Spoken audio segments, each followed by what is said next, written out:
Now what that's going to mean is that there has to be a layer 3 device added in here somewhere. You're going to have to add a router to a VLAN environment to allow a gateway to be present for each segment. And what I've done in this case is I have added a graphic which includes a router with 3 separate interfaces. One of these interfaces is going to be assigned an address in the 10.10 range and will be used as the gateway for the hosts on VLAN 10. The other interface is going to be assigned an address in the 10.20 range and will be the gateway for all hosts on VLAN 20. The third interface is going to be assigned an address in the 10.30 range and will become the gateway for all of the hosts on VLAN 30. So in fact, I have not changed the way my network works. What I have done instead is I have taken a single switch and been able to break it up into separate logical networks, each of which is going to provide a physical broadcast boundary.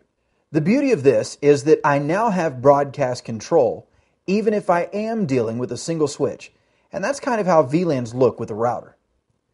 Now here is one of the problems that we face in this particular situation though.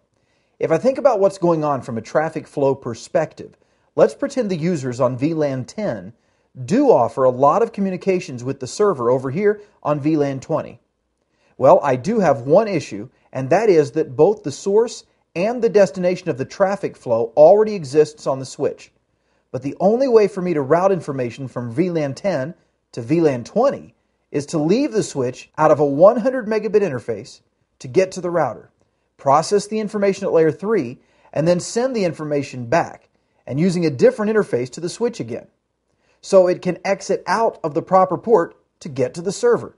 So what I have done is I have actually slowed down my traffic flow overall by allowing the traffic to leave a very fast switch backplane and hit a much slower device, only to be returned to the switch again to be forwarded to the final destination. So even though this is a solution, it may not be the best one in a larger campus environment. Most of the time, what we will do when routing between VLANs is utilize a multi-layer switch of some type, a switch that will provide layer 3 capabilities. Thus, I will be able to move all of my data from VLAN to VLAN without ever leaving the backplane of the switch, and ultimately, that optimizes the VLAN environment.